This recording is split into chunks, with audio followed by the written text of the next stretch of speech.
우리가 제자반 2기, 이제 1학기에는 다 해서 공부하는 거로는 12과를 공부합니다. 성부 하나님에 대해서 6과, 그리고 성자 하나님에 대해서 6과, 오늘하고 다음 시간 하면 성부 하나님 6과는 끝나고, 그리고서 중간에 특강이 하나 있고, 그 다음에 성자 하나님 또 6과 공부하게 됩니다. 자, 우리 교회 비전 문장하고 또 주제 성경 구절 이어서 같이 암송하시겠습니다. 자, 비전 문장부터 시작. 하나님 말씀의 거룩한 리더십으로 그리스도인의 삶과 세계를 변화시킨다. 아멘. 사도행전 6장 7절 말씀. 하나님의 말씀이 점점 왕성하여 예루살렘에 있는 제자의 수가 더 심히 많아지고 허다한 제사장의 무리도 이 도에 복종하니라. 사도행전 6장 7절 말씀. 아멘. 십자가 묵상 기도문 같이 읽으며 기도 올리겠습니다. 사랑의 주님, 오늘 하루 저의 삶을 돌아봅니다. 가정과 일터, 인간관계와 여러 가지 일들을 십자가의 사랑으로 살게 하소서. 십자가를 생각하며 죄와 허물을 회개합니다. 저희 부족함이 이웃에게 상처를 주거나 하나님의 일에 방해가 되지 않게 하소서. 십자가의 헌신과 희생을 닮아 십자가의 능력과 희망으로 살게 하소서. 피 흘리시며 죽기까지 우리를 섬기셨던 주님을 본받게 하소서. 하나님 나라의 도구로 써 주소서. 모든 어려움과 걱정을 십자가 앞에 내려놓습니다. 오늘도 성령님의 음성에 민감하게 하소서. 십자가의 사랑으로 살게 하소서. 아멘. 제자 훈련이 그 가장 기본적이고 또 베이직한 것, 가장 기본적이고 토대가 되는 그런 신앙의 훈련을 습관들게 하고 뿌리 내리게 하는 거다. 이 사실을 잘 기억하십시다. 주일 예배, 주일 성수, 또 수요 예배, 그리고 새벽 기도는 뭐 가까워서 나오시는 분들은 그렇게 하고, 또 그렇지 않으신 분들은 댁에서 일어나셔서 말씀 묵상을 아침에 하시면 그게 새벽 기도하고 같은 거고, 또 구역 모임 참석하고, 이런 가장 베이직한 토대가 되는 그런 신앙을 뿌리가 내리게 하는 것입니다. 신앙생활 하시면서 제일 기본적인 것들은 고민하면 안 됩니다. 주일에 교회에 나올까 말까, 그 고민하면 그거는 신앙이 행복하지 않습니다. 주일은 거룩하게 지키는 거다. 그래서 가장 기본적인 거에 대해서는 입장을 아예 딱 정리를 해야 됩니다. 그래야 신앙생활은 행복해집니다. 자, 창조주의 주권, 주권이라는 말하고 연관해서 한번 이런 생각을 해보십시오.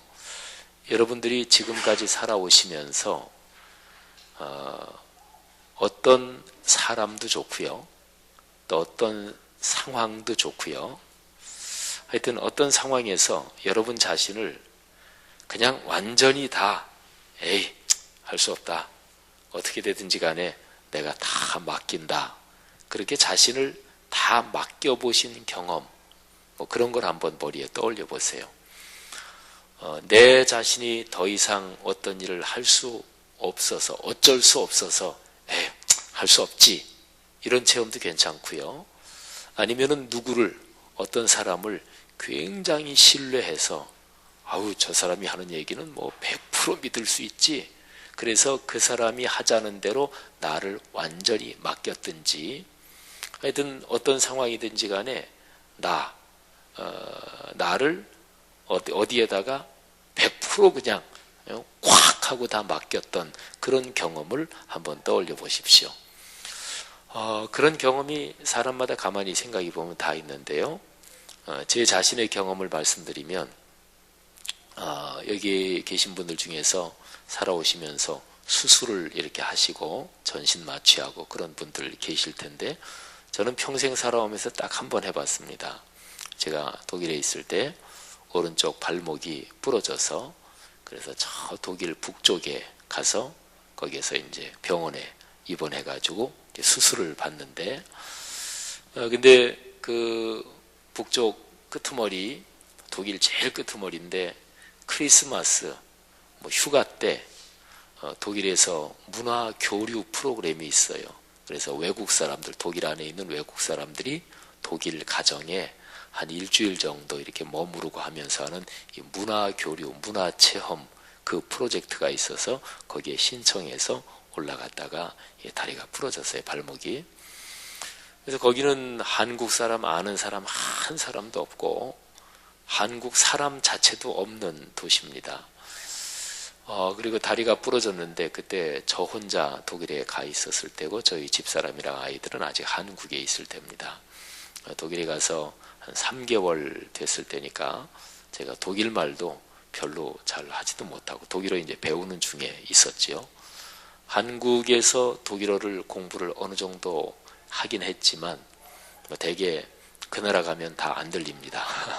그래서 독일어 공부 한 3개월 했으니까 뭐 제대로 들리지도 않고 근데 다리가 부러져서 병원에 입원했는데 집사람이 걱정할까봐 집사람한테도 얘기도 안 하고 저희 어머님 부모님들한테도 얘기 안 하고 그냥 제가 있던 그 보쿰 도르트문트 거기에서 한 4시간 정도를 쭉 올라가서 맨 북쪽 끄트머리니까 4시간 더 올라가죠.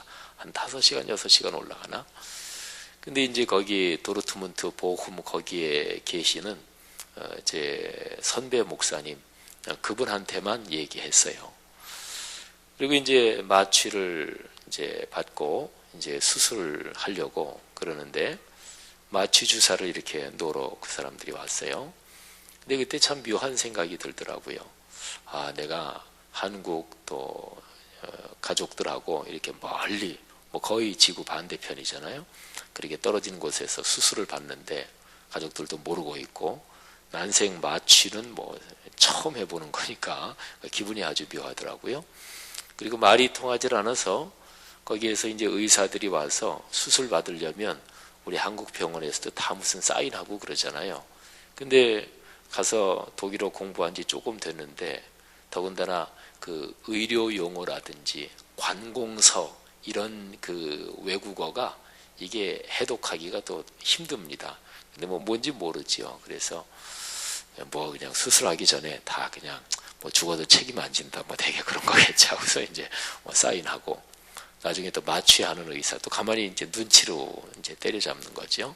보니까 또 마취하려고 뭐 또 사인하라는 것 같아. 뭐 또 사인하고 그리고 이제 수술실로 이렇게 들어가는데 마취 주사 놓고 이렇게 조금 이렇게 옮겨져서 수술실로 들어간 기억이 나요. 근데 마취 주사 맞을 때 마음속에 그런 생각이 들더라고요. 에이, 어차피 할 수 없다. 뭐 마취 이제 되면 저는 의식을 잃어버리니까 이 사람들이 죽이든 살리든 어쨌든 그냥 하나님께 다 맡긴다.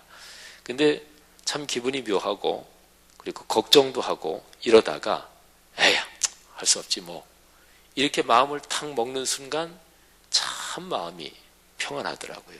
무지무지하게 마음이 편안하더라고요.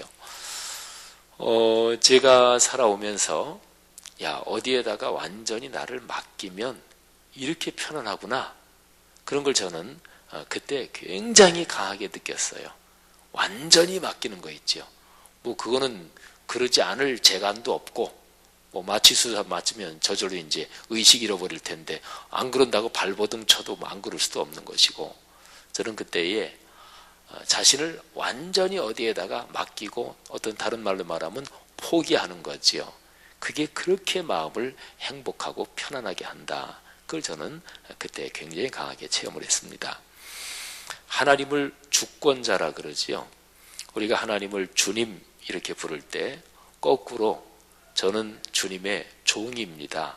자신에 대해서 그렇게 고백하는 거거든요.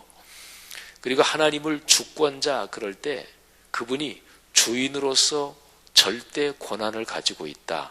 이런 표현이 하나님을 주권자 이렇게 얘기하는 거거든요. 근데 많은 신앙인들이 이 표현을 그냥 수식어로 그냥 진짜로 그런 게 아니라 그냥 그렇게 표현해 보는 거지 이 정도 생각을 가지고 신앙생활을 하고 있습니다.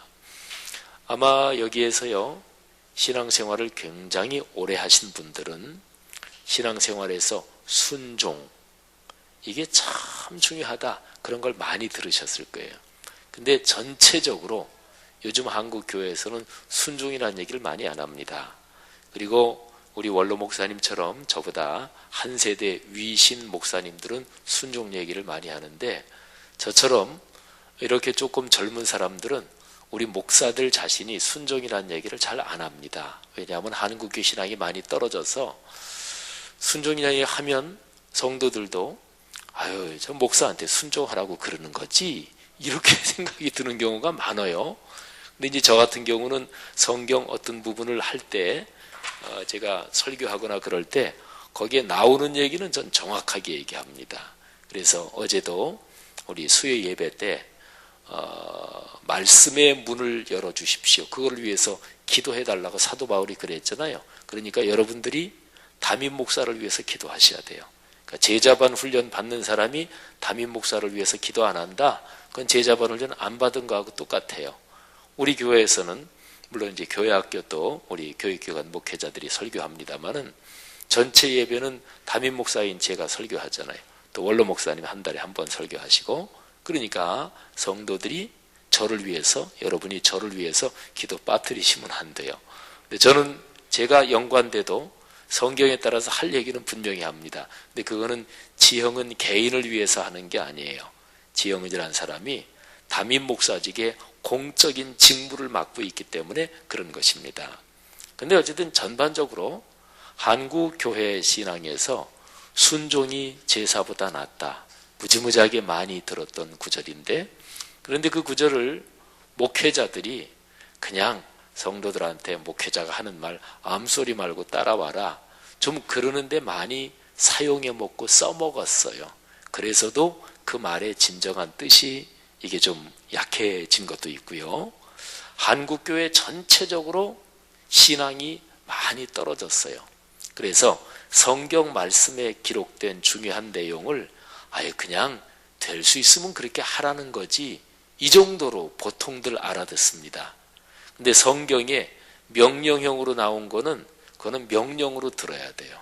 그렇지 않으면 신앙이 성장하지 않습니다. 순종이 제사보다 낫다. 그런데 대개 목회자들이 거기까지만 인용해요. 그런데 순종이 제사보다 낫고 듣는 것이 사술의 죄, 죽은 말하자면 그 악한 신을 섬기는 그런 그 죄를 짓는 거다. 듣지 않으면 그런 죄를 짓는 거다. 말하자면 그 뒤에는 더 무시무시한 얘기가 나오거든요.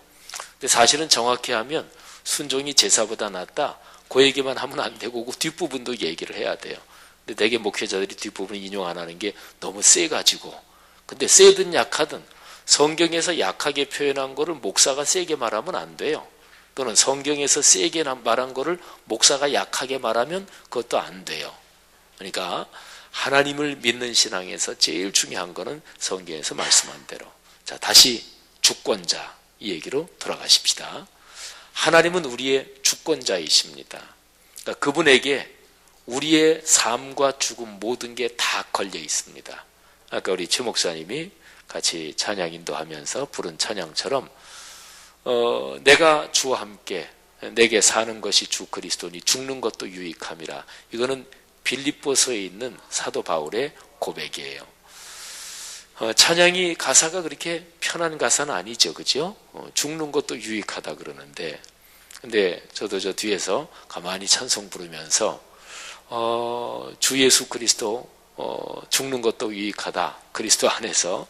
근데 우리의 마음 속에 그게 진짜 기쁨으로 죽는 것도 감사합니다, 이렇게 마음이 들기가 쉽지 않습니다. 그런데 적어도 신앙생활하면서 성경에 나타난 거는 정확하게 고백하면서 그 뜻을 조금만 새기면 그게 우리의 삶에 복이 된다는 걸 알아요. 예를 들어서 죽는 것도 유익하다, 이 정도 생각 가진 사람이면 겁날 게 뭐가 있을까요? 없습니다. 죽는 것도 유익하다 그러는데 눈에 뵈는 게 뭐가 있어요? 눈에 뵈는 게 없으면 이게 겁날 거 없는 거예요. 여러분, 기독교 신앙은 다 복이 되는 줄 믿습니다. 자, 주권자 하나님에 대해서 제가 지금 기본 개념을 명확하게 말씀드렸으니까 이제 성경에 나오는 얘기가 세 가지 본문을 우리가 볼 텐데 아주 쉽습니다. 이사야 45장 한번 보겠습니다. 이사야 45장 1절부터 3절을 보면 고레스 왕 얘기가 나옵니다. 이 사람은 페르시아, 그러니까 바사 제국의 왕입니다. 이 고레스 왕이 그 전에 엄청나게 커다란 나라 바벨론을 꺾어버려요. 근데 고레스 왕은 이 바사 또는 일반 역사에서 페르시아라고 부르는 나라의 왕인데 하나님을 믿는 사람 아니었습니다. 그런데 하나님께서 이 고레스를 강력하게 밀어주십니다. 하나님이 어떻게 밀어주시는지 1절부터 3절 다 같이 읽겠습니다. 시작. 여호와께서 그의 기름 부음을 받은 고레스에게 이같이 말씀하시되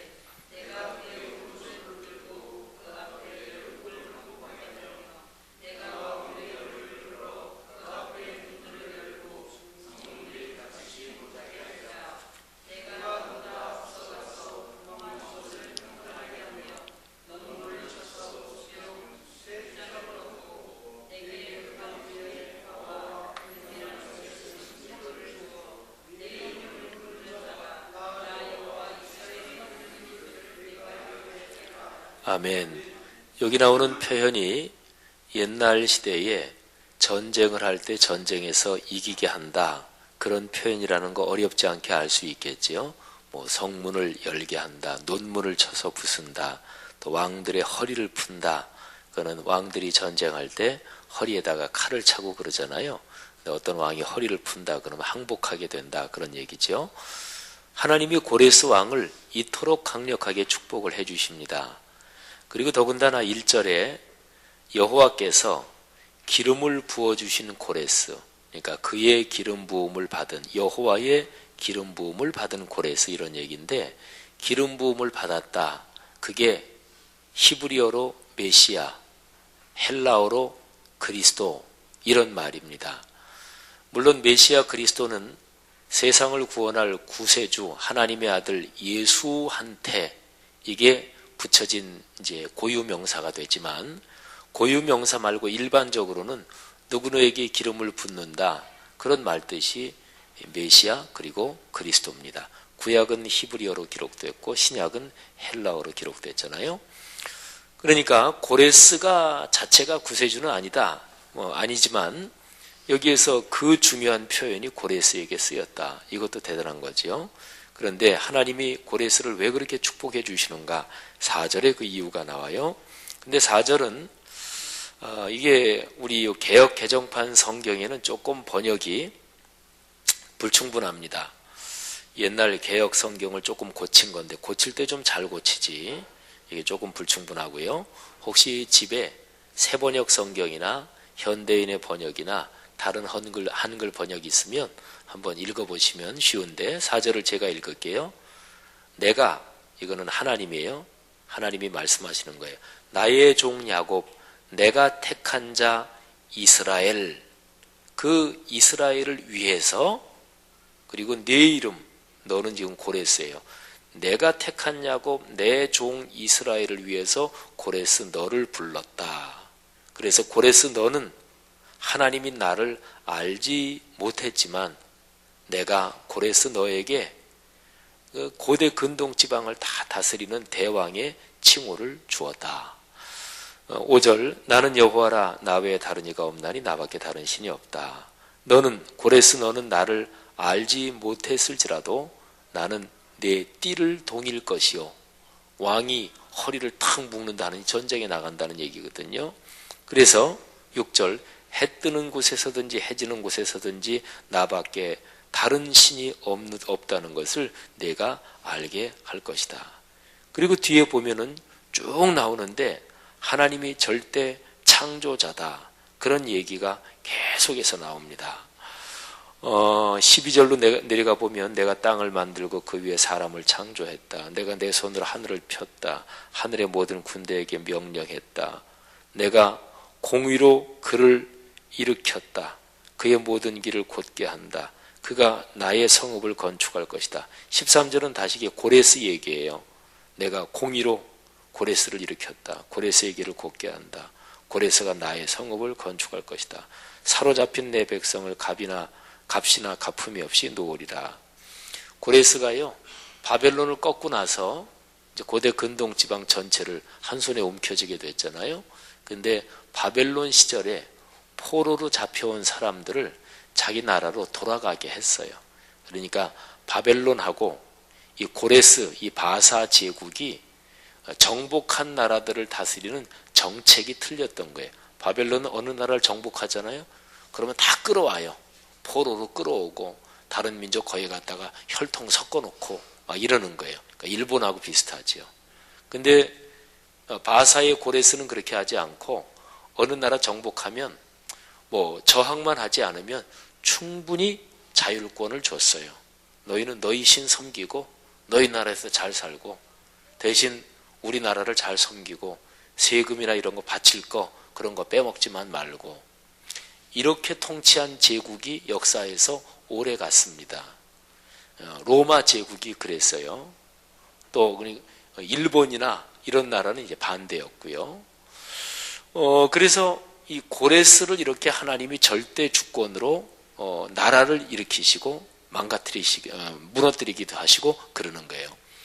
이사야 45장에서 우리는 기독교 신앙에서 아주 중요한 것을 발견합니다. 제가 설교할 때 가끔 말씀드리는데 기독교 신앙은 교회 안에서만 적용되는 게 아니에요. 제가 선거할 때 그 사람이 그리스도인이라서 그 사람 무조건 그리스도인이니까 찍는다, 그러면 안 된다고 제가 설교를 하지요. 왜 그러냐면 하나님은 안 믿는 사람에게도 하나님은 역사하십니다. 그 사람이 하나님을 안 믿어도 세상 전체를 다스리는 큰 섭리 가운데, 고레스가 하나님 모르는 왕인데 고대 근동지방의 역사를 위해서 고레스도 사용하시고 그러잖아요. 오늘날도 마찬가지예요. 그렇기 때문에 그리스도인은 누가 우리 편이다 그래서 찍으면 그건 하나님 앞에 송구스러운 거예요. 하나님의 큰 섭리를 생각하고 그렇게 선거 같은 데 임해야 되는 것이지요. 그런데 궁극적으로는 하나님이 당신의 자녀들을 위해서 세계 모든 것을 움직이시는 거예요. 그리고 당신의 자녀들을 위해서 그렇게 하시는 이유는 하나님이 절대 주권자다, 그게 명백하게 드러나게 하도록, 그래서 하나님이 그렇게 하시는 거예요. 여러분, 이런 생각을 하면 주일에 예배를 드릴 때 그 예배가 감격스러울 수밖에 없어요. 우리나라 전체가 어떻게 돌아가나요? 청와대를 중심으로 돌아가요? 아니면 국회를 중심으로 돌아가나요? 아니면 우리나라에 4대 사정기관이 있어요. 국정원, 감사원, 검찰, 경찰, 또 세무관서도, 국세청, 이런 게 이제 말하자면 굉장히 강력한 감사, 실제적인 공권력을 가지고 있는 그런 기관들이지요. 이 나라는 현실적으로 그런 기관을 중심으로 돌아간다, 현실적으로 그렇게 얘기할 수가 있을 거예요. 그런데 영적으로, 그리고 영적인 측면에서 실질적으로는 아닙니다. 실질적으로는 예배를 중심으로 나라 전체가 돌아갑니다. 제가 예배 드릴 때 그 예배 기도하시는 장로님하고 또 사회 보시는 목사님하고 저하고 이렇게 잠깐 앞에 서서 기도하잖아요. 저는 어떨 때 그 기도 시간이 너무너무 감격이 되는 때가 많아요. 하나님이 그냥 강하게 감동을 주시는데 그 자리에 서 있는 게 너무너무나 감사한 거예요. 바로 서 있는 그 자리, 거기를 중심으로 한국 사회가 거기를 축으로 돌아가는 거예요.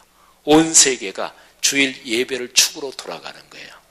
이런 감격이 있기를 축복합니다. 고레스를 그렇게 움직이신 하나님이 바로 그런 거예요. 자, 하나님이 주권자라고 할 때는 두 가지 영역을 생각하시면 돼요. 첫째, 물질. 두 번째, 시간. 이 두 가지를 가만히 한번 생각을 해보세요. 물질의 주인이 하나님이시다. 이 물질 그러면 보통 우리 그리스도인이 경제, 그러니까 돈, 이거를 조금 다르게 표현해서 물질 이렇게 많이들 표현하지요. 그런데 돈이나 경제력 그것만이 아니고 물질적인 모든 거를 다 합쳐서 부르는 게 글자 그대로 물질이에요. 그럼 물질을 생각해 보세요. 자, 물질. 물질 하면은 우리의 눈으로 볼 수 있고 우리가 손으로 만질 수 있고 우리의 몸도 물질이잖아요. 이런 것도 물질이잖아요. 이 건물도 물질이잖아요. 우리의 눈으로 보이는 모든 것들이 다 물질이에요. 그 물질은 누가 주권자냐? 하나님이 주권자예요. 그리고 또 하나는 시간인데 물질이 계속해서 이게 시간의 흐름 속에서 존재하는 거지요. 그러니까 물질이 오늘날의 세계 이거 전체의 물질적인 이걸로 말한다면 이것이 시간 속을 이렇게 흘러가잖아요. 그죠? 그죠? 이렇게 흘러가는 시간, 이 시간의 흐름의 주권자도 하나님이십니다. 그래서 하나님이 주권자다 그럴 때 이 두 가지를 늘 생각하면 돼요. 아, 물질계, 그리고 그 물질계가 흘러가는, 진행되는 이 시간계, 이 두 가지의 주권자가 하나님이십니다. 그러면 물질계의 주권자가 하나님이시다. 이 사실을 우리가 고백하고 그 사실을 계속해서 훈련해 가는 제일 중요한 방법이 무엇일까요?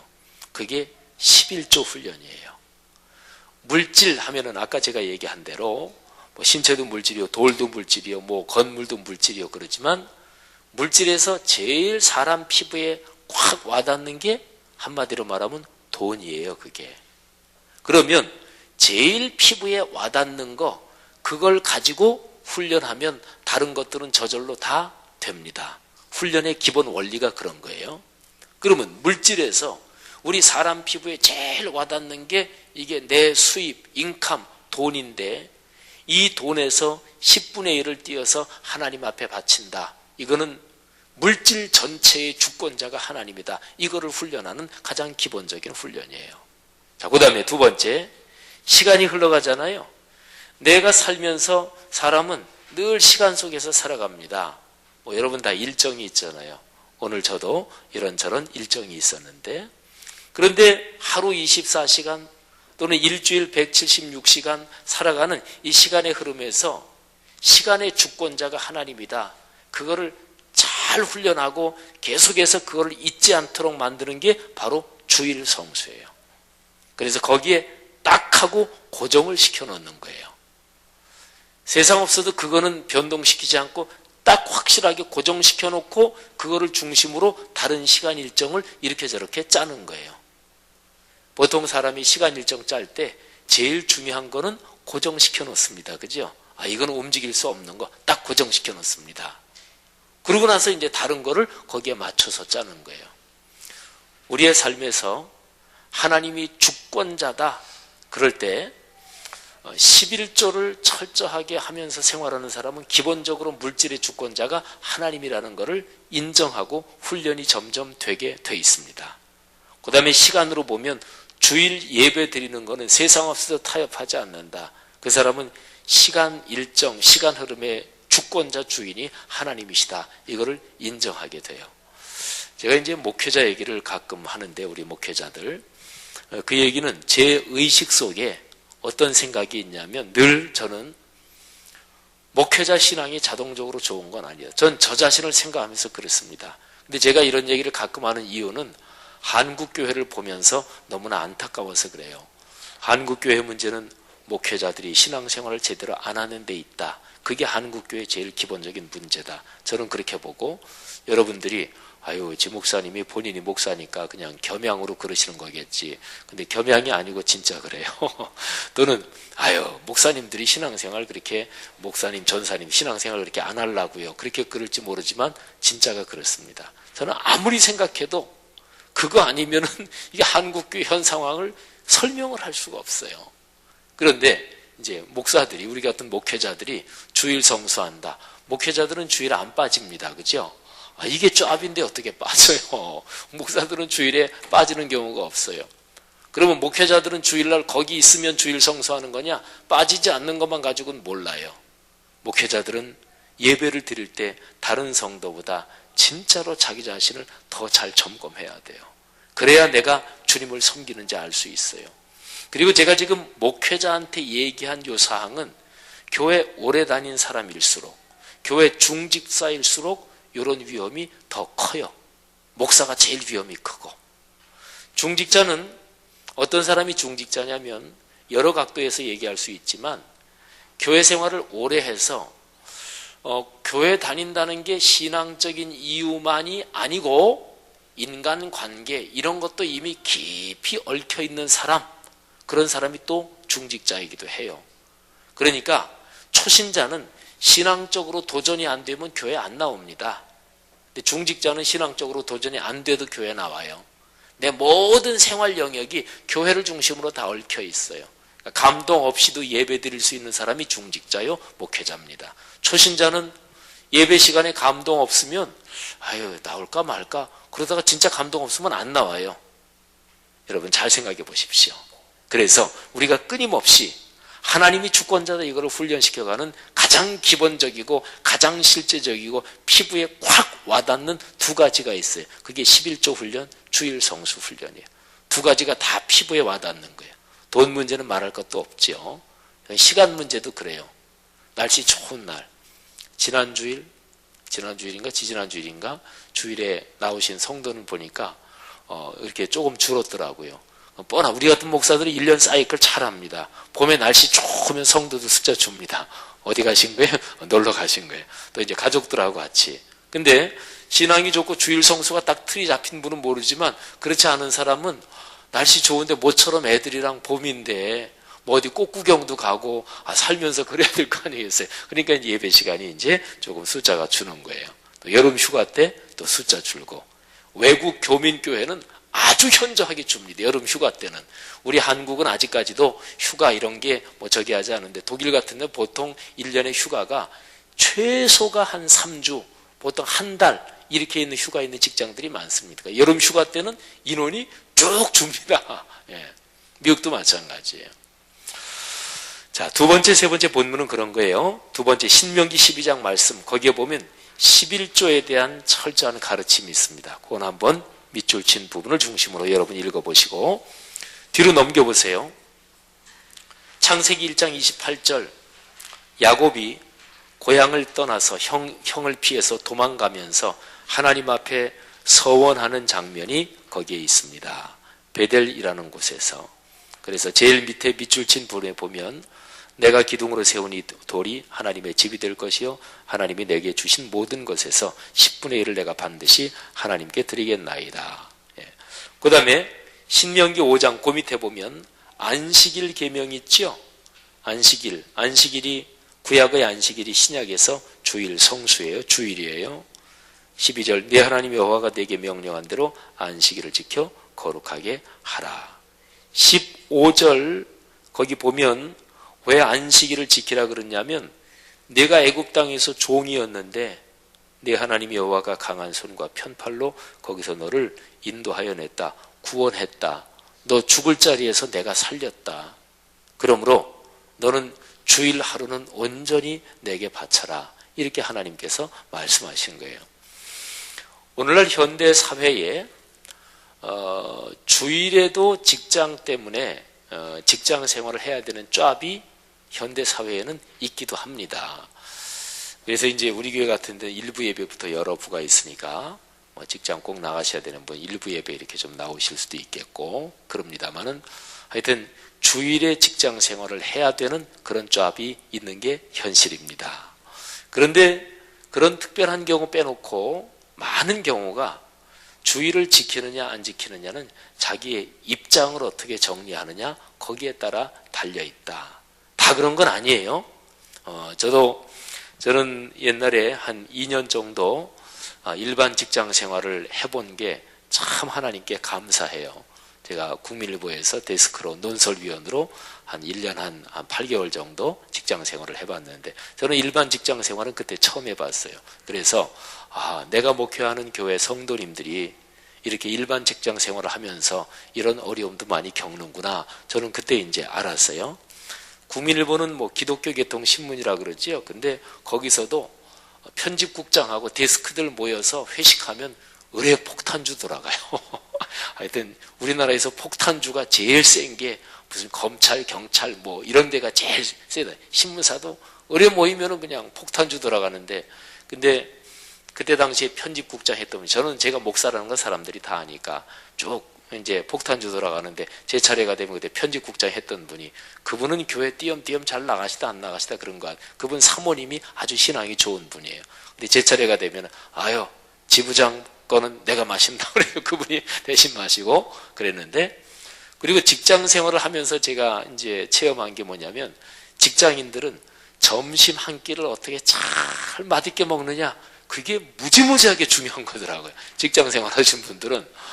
그래서 그 여의도 거기 가면은 음식점 맛있는 데 많은데, 근데 제 아무리 음식점 많이 있어도 똑같은데 맨날 가지는 않습니다. 그래서 어느 직장이나 구내 식당, 거기는 그 회사의 직원들이 아주 극소수가 이용합니다. 왜냐하면 직장 생활 뭐 1년 365일 하는데 맨날 똑같은 식당 가서 식사한다는 게 이게 참 힘든 거거든요.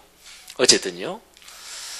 우리가 인생길 살아가면서 여러 가지 이런저런 점이 있지만, 자기 자신의 축복을 위해서, 내 자신 삶의 유익을 위해서 기준은 반드시 세워놔야 돼. 안 그러면 흔들립니다. 그런데 모든 삶의 기준이 두 가지예요. 물질 세계에서 기준을 세워야 돼요. 또 하나는 시간의 흐름에서 기준을 세워야 돼요. 물질 세계에서 기준이 11조 훈련이요. 시간의 흐름에서 기준이 바로 주일 성수 훈련인 거지요. 이 두 가지가 우리의 삶에서 명확하게, 또 이 두 가지를 그렇게 명확하게 훈련하면서 하나님이 성경에 기록하고 약속하신 축복의 체험을 주시기를 바랍니다. 기도하겠습니다. 이 시간에 주권자이신 하나님, 이 주제를 가지고 같이 한번 한 음성으로 기도하죠. 하나님, 제 삶의 주인이 주님이심 믿습니다. 그리고 주님은 물질계의 주인이십니다. 또 모든 시간의 흐름에서 그분이 주인이십니다.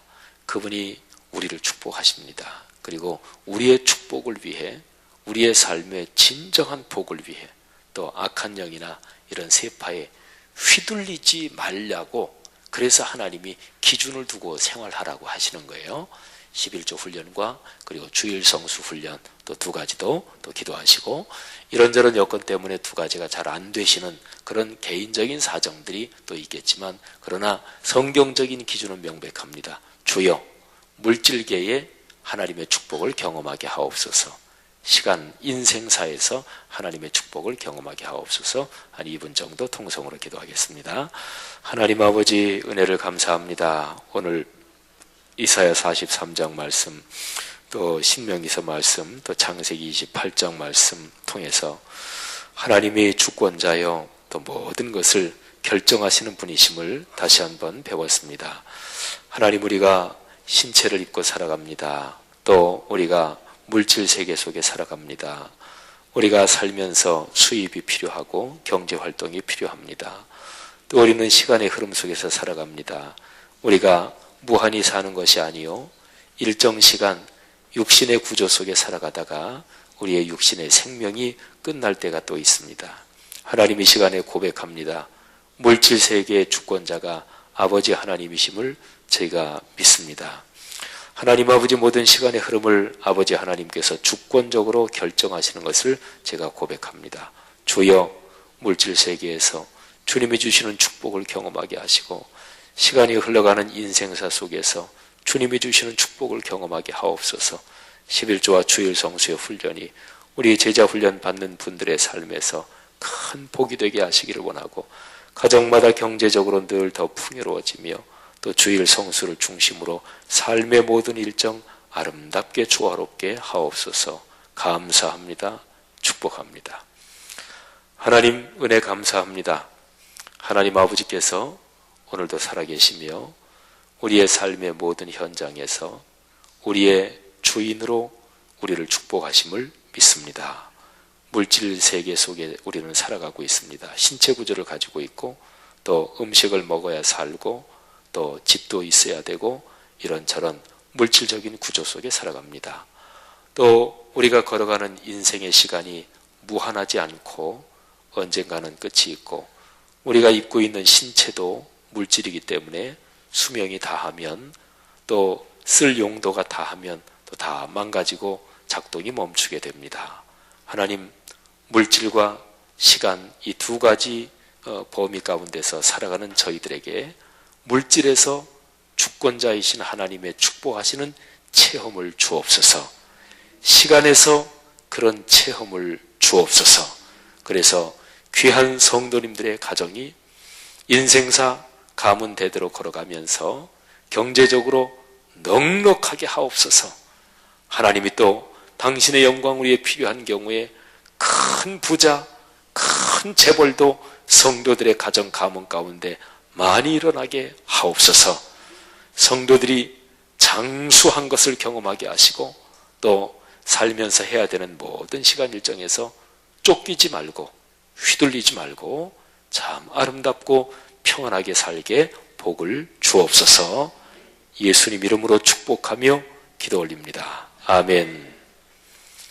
고맙습니다. 예.